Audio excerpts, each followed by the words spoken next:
Muchas gracias por la invitación a charlar. No sabía si hacer una charla más abierta, pero bueno, me decidí por leer un texto de unos 20 minutos, 25 minutos y después abrir a la discusión. Es un texto que breve, bueno, relativamente breve, que elaboré alrededor del caso del rancho Izaguirre, que fue localizado en Teuchitlán, Jalisco, ¿no? Ahora, bueno, es una historia, ¿no? Había sido identificado desde septiembre del año de 2024, la Fiscalía del Estado lo dejó pasar, y en marzo los colectivos de buscadoras volvieron a hacer la identificación del rancho y bueno, ahí se desató una pequeña crisis. Y bueno, sobre eso voy a tejer un poco las reflexiones, ¿no? El 8 de marzo, la crisis de la desaparición forzada de personas en México volvió a la agenda nacional y al debate público. Luego de que el colectivo Guerreros Buscadores de Jalisco dio a conocer en sus redes sociales imágenes de ropa, zapatos y otros objetos personales, así como imágenes de posibles zonas de incineración de cuerpos al interior del rancho Izaguirre, ubicado en el municipio de Teuchitlán, Jalisco, al que llamaron campo de exterminio. Un par de días después, peritos de la Fiscalía del Estado de Jalisco confirmaron dicho hallazgo. Cito: al menos 400 zapatos y cientos de prendas de vestir, libretas y enseres diversos, además de tres hornos crematorios clandestinos. Fin de cita. ¿Cómo era posible que nadie estuviese enterado de la existencia de un lugar así? En realidad, como se informó en esos días también, tanto las autoridades locales, la Fiscalía, como federales, la Guardia Nacional, ya habían ubicado e inspeccionado el lugar 6 meses atrás, pero no encontraron nada porque el rancho, esto fue lo que dijeron, no encontraron nada porque el rancho es muy grande y no inspeccionaron todo, dijeron. Y entonces comenzó la danza de las opiniones de si se trataba realmente de un campo de exterminio, de si había o no hornos crematorios, incluso de si se trataba de un montaje contra el gobierno. Muy pronto se pasó del estupor en los medios de circulación nacional al denuesto contra los colectivos de búsqueda y organizaciones de derechos humanos por prestarse a una campaña nacional e internacional para golpear al gobierno federal. Entre la instrumentalización de la noticia por parte de la derecha y la negación de la crisis desde los discursos oficialistas, el problema intentaba dejarse a un lado. No se trata de la existencia o no de hornos crematorios, como si su inexistencia hiciera menos crítico el hallazgo. El asunto es que ese espacio formaba parte de un circuito de desaparición con prácticas específicas de eliminación que de tiempo atrás ha sido denunciado por familiares y periodistas, que las autoridades tenían conocimiento de ello y parte de la población también. Esos espacios son articuladores de la lógica de violencia y ahí hay responsables y complicidades. El hallazgo no solo devela el horror, sino su lógica. Casi un mes después, el 4 de abril, en la clausura del 28 periodo de sesiones en Ginebra, el presidente del Comité contra la Desaparición Forzada de la ONU, Olivier Froville, no sé si se pronuncia así, informó que dicha sesión fue una oportunidad también para centrarse, cito, en la situación preocupante de México, fin de cita, y que lo hicieron aplicando 3 procedimientos previstos en la Convención Internacional para la Protección de todas las personas contra la desaparición forzada. 1, el procedimiento de acción urgente, en el artículo 30 de esta convención, por el cual el Comité contra las Desapariciones puede analizar toda petición urgente que cuente con un legítimo interés y fundamento. 2, el procedimiento de comunicaciones individuales, de acuerdo a su artículo 31, que establece que el Estado parte podrá recibir y examinar los casos presentados ante el Comité. Y el tercer procedimiento previsto en el artículo 34, que refiere que el comité, si cuenta con indicios bien fundados de que la desaparición forzada se practica de manera sistemática o generalizada, cito, podrá llevar la cuestión con carácter urgente a la consideración de la Asamblea General de las Naciones Unidas. Fin de cita. Luego de haber solicitado, evidentemente esto lo puede llevar, ¿no? Después de haber solicitado toda la información pertinente al Estado parte. Todo ese conjunto de procedimientos, se dijo en esa sesión, se llevarían a cabo en cooperación y diálogo constructivo con el Estado parte en cuestión, en este caso México, al cual primero se le solicitará información sin prejuzgar las siguientes etapas del procedimiento. En ningún momento el comité dijo que el actual gobierno estuviese desapareciendo personas como una estrategia de Estado, pero algunos escucharon esto último. El 8 de abril, en el Senado de la República, el presidente de la mesa directiva de dicha Cámara, el senador Gerardo Fernández Noroña, leyó un pronunciamiento contra la comunicación del presidente del Comité contra las Desapariciones. Para el presidente de la mesa directiva del Senado, la declaración de dicho comité y el inicio de estos procedimientos, ¿no? que habían anunciado, significaron el pronunciamiento de un juicio y condena inaceptable por facciosa, y rechazó que en México haya desapariciones forzadas. Las hubo bajo los gobiernos del PRI, recordó el senador, cito: el líder de la Liga Comunista 23 de septiembre, Ignacio Arturo Salas Obregón, están en los archivos de la Dirección General de Seguridad, aquí se confunde, es la Dirección Federal de Seguridad, están en los archivos de la Dirección General de Seguridad de su detención, fue víctima de desaparición forzada desde el 25 de abril de 1974. Eso hacían los gobiernos del PRI, eso hacían los gobiernos del PRI, que hoy vienen aquí a decir que son defensores de derechos humanos, fin de cita. Y finalmente retó, cito: reto a Olivier de Froville a que presente un solo caso de una desaparición forzada del gobierno de la compañera presidenta Claudia, fin de cita. Leer todo el proceso en clave de provocación nubla el entendimiento del mismo. Comprender al otro en clave de enemigo, en este caso a las familias buscadoras y las organizaciones de defensa de derechos humanos, solo conduce al desprecio institucional o a la denostación pública. Pero no hay que ir tan rápido. En la historia de este instante hay algunas cuestiones que no deberíamos dejar pasar de largo tan rápidamente. Y aquí voy a hacer un par de planteamientos. Uno, un raído marco de entendimiento. Algo que llamó mi atención fue el propio desarrollo del debate público sobre cómo denominar al Rancho Izaguirre, centro de adiestramiento, campo de exterminio, debate que estuvo tejido por diversos intereses y posiciones. Por un lado, aquellos que, desde la derecha, en la así llamada oposición, instrumentalizaron y banalizaron la crisis usando categorías güeras como el Auschwitz mexicano, pretendiendo presentar el caso como una singularidad sin ninguna relación con nuestra historia reciente, en la que los gobiernos del PRI, que dicha historia, los gobiernos del PRI y el PAN fueron parte de los promotores y beneficiarios de este ciclo de violencia que ellos mismos llamaron guerra contra el narco.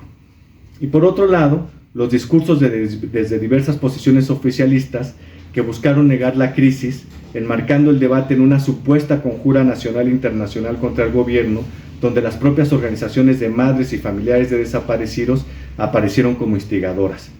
Fue tan grosero el nivel de este discurso que desde la propia presidencia de la República se tuvo que matizar, abriendo la atención de alto nivel a los colectivos y poniendo la crisis y dándole a esta crisis el nivel de una prioridad nacional. Y en el medio de ese festival de opiniones estaban los colectivos, algunas organizaciones de derechos humanos, algunos periodistas y algunas académicas, cuyas voces trataban sin mucho éxito de poner el acento en la crisis, la indolencia institucional, las dinámicas de violencia de los últimos 20 años en las que están inscritas las desapariciones presentes. Lo que queda va más allá de una mera cuestión nominal. Perdón. Que se me fue la página. Ya está. Por eso siempre hay que imprimir. Lo que queda va más allá de una mera cuestión nominal. Si los discursos que por un lado instrumentalizan y por otro lado niegan la crisis de desaparición son posibles sin un mayor costo político, o sea, es decir, el hecho que estos discursos puedan ser pronunciados sin que a quien los pronuncia no le suceda absolutamente nada, al menos en términos políticos, ¿no?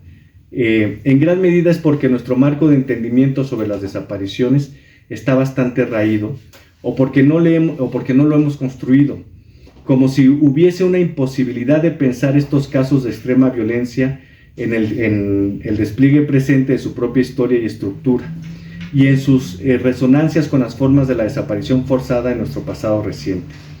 Entre las razones que se esgrimieron para descartar que se tratase de un campo de exterminio,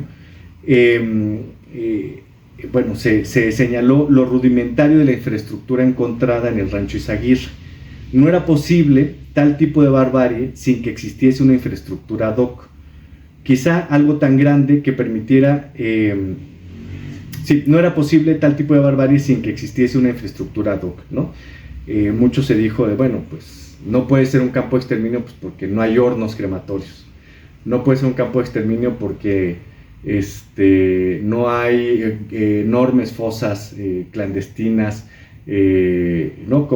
Como si se necesitara observar una capacidad industrial de muerte muy parecida a la que se había encontrado en Auschwitz al final de la guerra, ¿no? Sin embargo, como lo muestra nuestra historia de desapariciones forzadas, lo complejo no estriba necesariamente en la infraestructura de cautiverio ni en sus barbáricas dimensiones. La complejidad de la eliminación está dada por el circuito en el que se articula la desaparición forzada. En el caso de aquellas cometidas entre las décadas de 1960 y 1990, que estuvieron inscritas en un circuito administrativo, policial y militar, en las que se garantizó la puesta en marcha de las desapariciones como una estrategia de eliminación. Así, sin contar con una gran infraestructura, cada espacio de detención y cautiverio podía ser el último para la persona detenida desaparecida. En cada espacio el aniquilamiento era parte del proceso. La Comisión de la Verdad, creada por el expresidente Andrés Manuel López Obrador, identificó e inspeccionó diversos espacios en instalaciones militares. Al interior del cuartel de la 9ª Zona Militar en la ciudad de Culiacán, Sinaloa, pude identificar un espacio usado como centro clandestino de detención, al menos entre 1974 y 1980, espacio conocido como la antigua Casa del Comandante, porque era la antigua Casa del Comandante del cuartel. Este espacio no contaba con ninguna infraestructura especial para el exterminio. Sin embargo, no solo un número indeterminado de personas fueron ejecutadas en ese lugar, sino que estaba articulado con otros centros clandestinos, como una casa a cargo de la Dirección Federal de Seguridad en una zona habitacional también en la ciudad de Culiacán, y con el campo militar número 1, a donde fueron trasladados muchas de las personas detenidas desaparecidas en Sinaloa dentro de una estrategia de aniquilamiento, en la que estuvieron involucrados cientos de funcionarios y funcionarias de distintas dependencias, militares de todos los rangos, agentes de gobernación, policías judiciales federales, policías estatales, agentes del Ministerio Público, etc. Si separamos el sitio identificado al interior del cuartel, si separamos el sitio identificado al interior del cuartel del circuito en el que estaba inscrito, no solo sería incomprensible, sino que la búsqueda de personas desaparecidas que pasaron allí y la construcción de explicaciones sería imposible, ¿no? Es decir, si uno llega a este espacio, que es una casa más o menos como de estas dimensiones, ¿no? Y no se comprende dentro del conjunto del proceso, pues pareciera que ahí era imposible que pasara algo tan bárbaro como la desaparición y el aniquilamiento de personas, ¿no? Para comprender esto es necesario situar a estos sitios en ese contexto, ¿no? Por ello es fundamental inscribir espacios como el Rancho Izaguirre dentro del circuito de desaparición que les da sentido. En este caso, el sitio encontrado está articulado a un circuito que comienza en Guadalajara, en la ciudad de Guadalajara, y en su zona metropolitana como Zapopan, y continúa en la región de Valles del estado de Jalisco, región que está integrado, entre otros, por municipios como Teuchitlán, donde se ubica el rancho, donde está ubicado el Rancho Izaguirre, y el municipio de Tala, donde desde 2019 se han denunciado públicamente la existencia de sitios que forman parte de la estrategia de desaparición y reclutamiento forzado del cuartel Jalisco Nueva Generación. En este circuito, cada espacio cumple una función en la lógica de aniquilamiento. casas para mantener a las personas desaparecidas, ranchos o fincas para la deshumanización, el adiestramiento violento y la abyección con procesos que incluyen matar al de junto para sobrevivir uno, y sitios para la disposición de los cuerpos en fosas o incineración, ¿no? Cuando estaba pasando esto, me metí al mapa, ¿no? Para ir ubicando. Entonces, al hacerle zoom al mapa, y de hecho creo que si lo hacen, pongan así, Izaguirre Rancho, le hacen el zoom, en algún momento aparece ahí un punto, dice estacionamiento de CN, ¿cómo es? Las siglas del Cártel Jalisco, no, CJNG, ¿no? Aparece en el Google Maps, ¿no? Si ustedes le hacen así, está ahí, le tomé una captura de pantalla. Solo, bueno, para ver un poco todo lo que existe en esa zona y que forma parte de ese circuito. Como lo ha señalado la investigadora Alejandra Guillén, cito, las redes de espacios diseñados para disolver a las personas implica desacralizar a las personas, borrar su humanidad, al ejercer la crueldad en sus cuerpos, dominarlas, eliminarlas, esclavizarlas, fin de cita. Y no es el único circuito, que va de la ciudad de Guadalajara, Zapopan, y esta región en donde está Tala y Teochitlán, ¿no? Y no es el único circuito. En 2020, una investigación periodística informó sobre una red de espacios en 9 municipios de la zona metropolitana de Guadalajara, compuesta por 28 casas, 12 habilitadas como espacios de tortura, 8 identificadas como espacios de tortura y asesinato, 4 casas con fosas, una casa que incluía todos los usos anteriores y 3 casas con indicios de ser espacios de cautiverio. En cada circuito hay un número indeterminado de participantes, desde autoridades de todos los niveles hasta parte de la población en donde se ubican los sitios de desaparición. Hay algo más que es indicativo de la poca comprensión que aún tenemos sobre la desaparición forzada.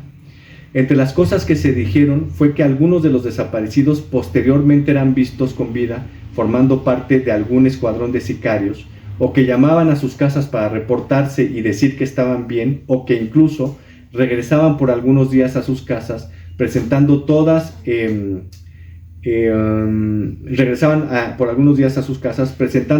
estas posibilidades como evidencia de que un buen número de personas no están desaparecidas y que incluso se habrían sumado de manera voluntaria al cártel.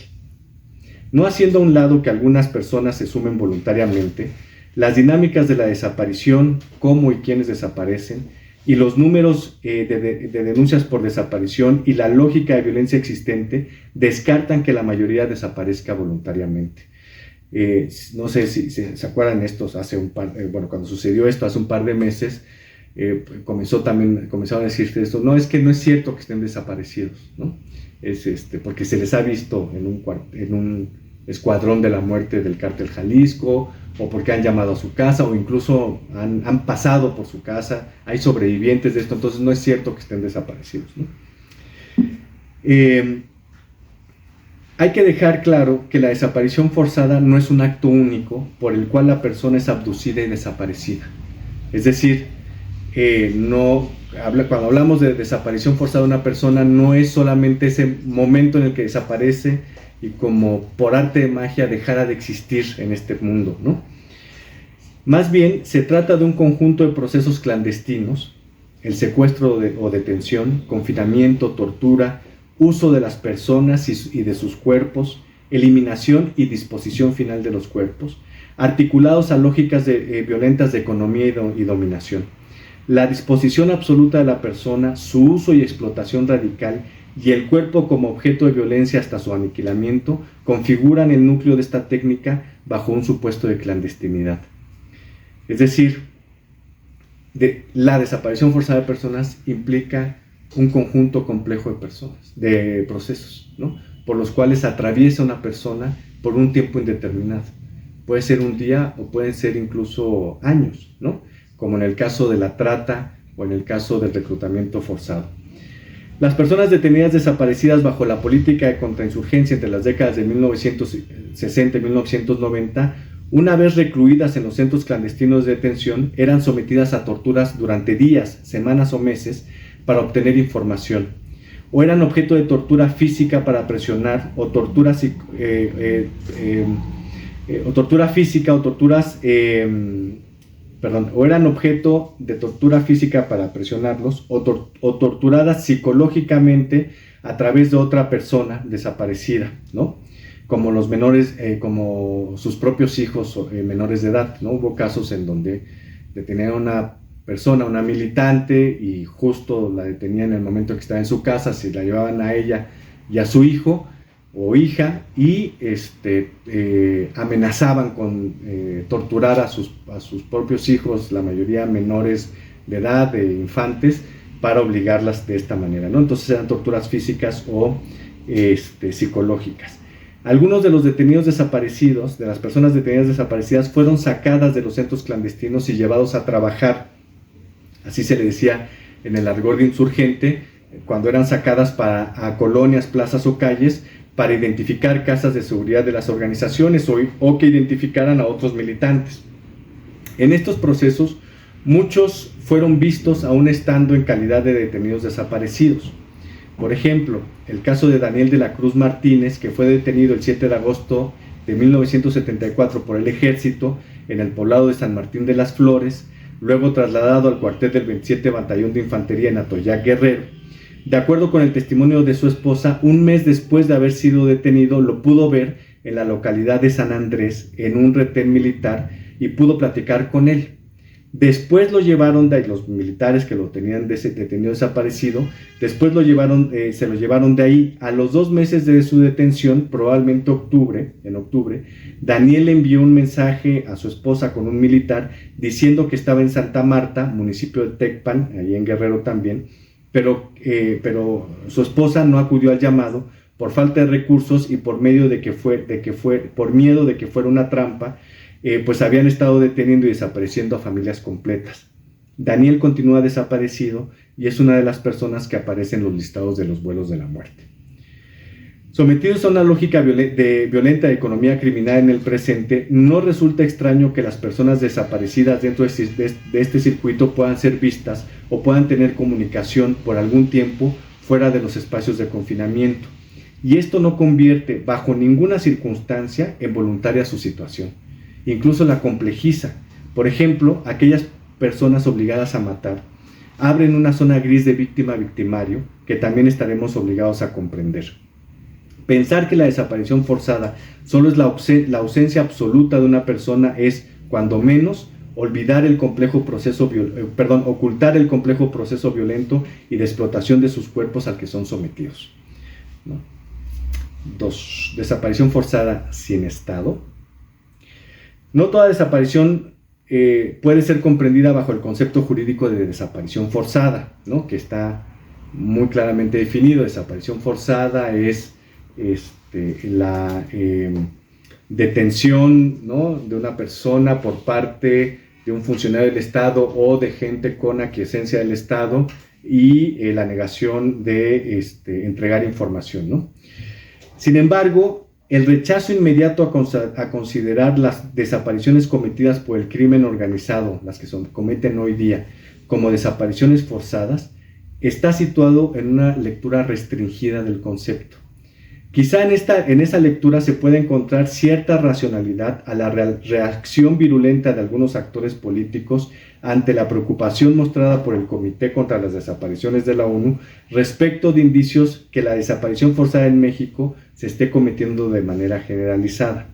No está de más recordar cómo se define la desaparición forzada en el artículo 2 de la Convención, cito: a los efectos de la presente convención se entenderá por desaparición forzada el arresto, la detención, el secuestro o cualquier otra forma de privación de libertad que sean obra de agentes del Estado o por personas o grupos de personas que actúan con la autorización, el apoyo o la aquiescencia del Estado, seguida de la negativa a reconocer dicha privación de la libertad o del ocultamiento de la suerte o del paradero de la persona desaparecida, sustrayéndola a la protección de la ley.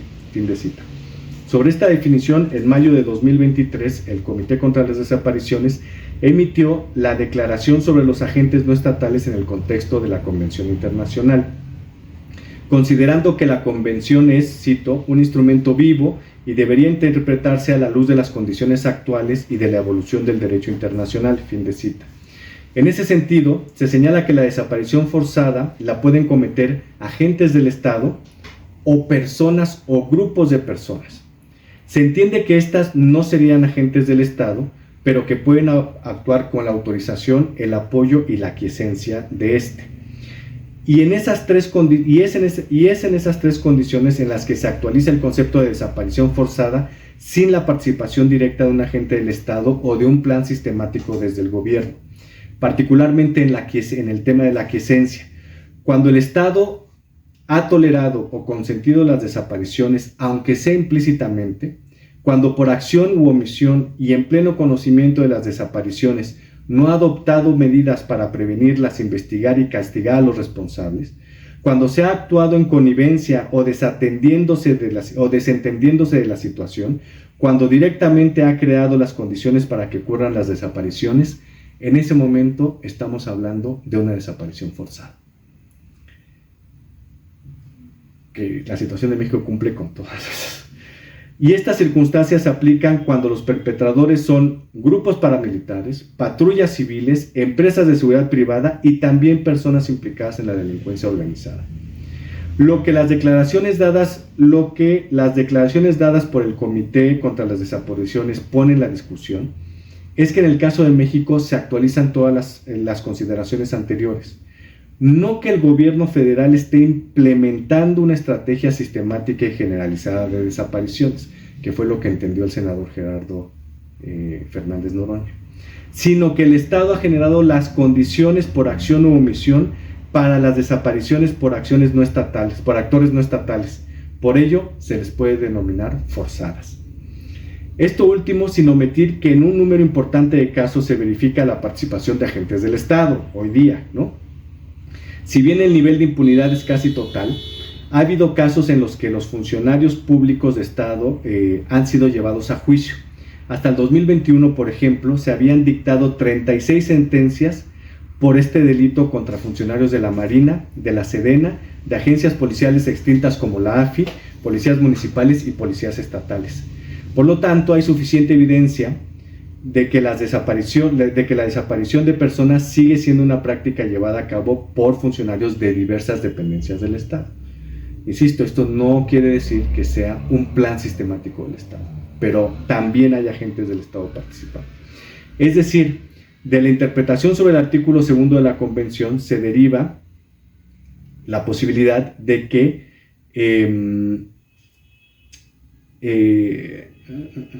haya desapariciones sin Estado, ¿no? Sin que éste esté presente directamente o no necesariamente como el ejecutor dentro de un plan sistemático.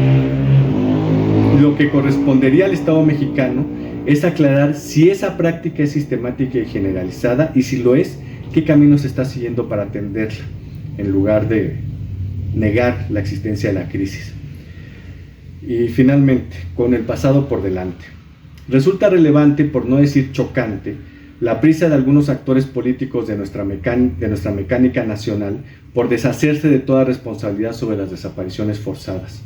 Entre las varias respuestas que se emitieron contra el Comité de la ONU, se insistió en que el gobierno actual no desaparece, que las desapariciones forzadas son cosa del pasado, del viejo régimen, y esto en un primer vistazo es correcto. No hay evidencia que el actual gobierno federal esté implementando una estrategia de desaparición forzada de personas como forma de represión política. Esto es importante tenerlo claro sin duda alguna. Sin embargo, abusando un poco más la mirada, la responsabilidad estatal por las desapariciones forzadas en el pasado reciente no se va tan fácil como la mugre en el lavadero, como dice la canción. Es decir, esta idea de que las desapariciones forzadas ya son del pasado, como una acción de decir ya no nos toca a nosotros, ¿no? Hoy en el presente o al gobierno presente, en realidad no es así, ¿no? Hay que considerar que se trata de un crimen que se sigue cometiendo mientras no se encuentra con o sin vida a la persona desaparecida, o se determine su paradero último y se juzgue a los perpetradores. Se esclarezca lo sucedido, ¿no? Ya sea por quién, quiénes, cómo. Así lo establece tanto la Convención Internacional como el artículo 3 de la Convención Interamericana sobre Desapariciones Forzadas de Personas, ambas ratificadas por el Estado mexicano. En ese sentido, no se trata de un crimen del pasado, sino que continúa en el presente, en términos estrictamente jurídicos. y evidentemente políticos y emocionales. Aunque el gobierno actual evidentemente no haya perpetrado las desapariciones forzadas en los años 70, hasta no encontrarles o hacer justicia, el crimen se sigue cometiendo hoy. Y de esto se deriva una responsabilidad: hacer justicia y dar a conocer qué sucedió con las personas desaparecidas. Aunque en distintos momentos el Estado mexicano ha llevado a cabo acciones relacionadas con las desapariciones forzadas cometidas entre las décadas de 1960 y 1990, como la Fiscalía Especial para Movimientos Sociales y Políticos del pasado, en el gobierno de Fox, o la Comisión para la Verdad del Estado de Guerrero, que se implementó durante el gobierno de Enrique Peña Nieto, y recientemente la Comisión para la Verdad, el Esclarecimiento Histórico y el Impulso a la Justicia, con el gobierno de AMLO, los avances en materia, a pesar de todas estas iniciativas, los avances en materia de justicia y localización de personas desaparecidas han sido pocos. Respecto a la última Comisión para la Verdad, no se han asumido todas las responsabilidades que se derivaron de su mandato y de su trabajo. Por ejemplo, de acuerdo con su informe de avances 2022-2023, presentado en octubre de 2023, en términos de las instalaciones militares en donde dicha comisión realizó inspecciones, como el campo militar número 1, dentro del campo militar número la prisión militar, la brigada de fusileros paracaidistas, el 1er y 2º batallón de policía militar y el cuartel general de la brigada de policía militar, además de que también se inspeccionaron la 9ª zona militar en Culiacán, la 35 zona militar en Chilpancingo y la 7ª base aérea militar de Pie de la Cuesta, así como el cuartel de la 28 zona militar en Oaxaca. Bueno, de acuerdo a este informe donde se da cuenta de estas inspecciones realizadas, cito: durante las inspecciones en las instalaciones militares, incluyendo el testimonio in situ de las personas que estuvieron en calidad de detenidas desaparecidas en dichos lugares, se pudo identificar con distinto grado de certeza la existencia de centros clandestinos de detención en diversas instalaciones militares, en distintas entidades federativas, en el periodo de 1965 y 1990. Fin de cita. Ninguno de esos espacios ha sido resguardado para la continuación de investigaciones ministeriales. Por otra parte, en ese mismo informe, presentado en octubre de 2024 y que se puede descargar en la página de la Secretaría de Gobernación, se señala que la comisión solicitó a la Sedena que convocara a testimoniar a 368 militares que, de acuerdo con sus investigaciones, podrían tener información relevante, haber sido testigos o haber participado en acciones dentro del contexto de la violencia de Estado. En junio de 2023, la Sedena respondió negativamente a esa petición. En materia de justicia tampoco se han realizado avances contundentes, y no solo por la sistemática inoperancia del Poder Judicial. En 2024 se dictaron 2 sentencias relevantes que no han avanzado o que han sido recurridas por las propias autoridades. En junio de 2024, la Suprema Corte de Justicia de la Nación resolvió un amparo en el que le ordenó a la Fiscalía General de la República que investigue los probables crímenes de lesa humanidad cometidos contra 4 mujeres, familiares del profesor y líder guerrillero Lucio Cabañas. En agosto de ese mismo año, una jueza federal resolvió otro amparo en favor de Tita Radilla por el caso de su padre, Rosendo Radilla, detenido desaparecido por el ejército en 1974. En esta resolución, la jueza instruye a la Fiscalía que investigue, bajo la premisa de terrorismo de Estado, la desaparición de Rosendo y le ordena que procese militares de alto rango que estuvieron implicados. Esta sentencia también fue recurrida. En medio de este páramo de impunidad, Alicia de los Ríos Merinos, historiadora y abogada, hija homónima de la militante de la Liga Comunista 23 de septiembre, detenida desaparecida en enero de 1978 por un comando de la Brigada Especial, ha logrado que la Fiscalía General comience a realizar inspecciones ministeriales en instalaciones militares, particularmente en la 7ª base aérea militar de Pie de la Cuesta, donde probablemente su madre haya sido víctima de uno de los vuelos de la muerte en 1978. En estas inspecciones también participa Tita Radilla, que ha señalado que su padre fue llevado al campo militar número 1 y allí desaparecido. Las desapariciones forzadas no son algo del pasado en México. Forman parte de nuestro presente, como una deuda pendiente, una memoria que se resiste a ser borrada. Hacer justicia y dar a conocer qué pasó con las personas detenidas desaparecidas sigue siendo hoy una responsabilidad del Estado. Muchas gracias.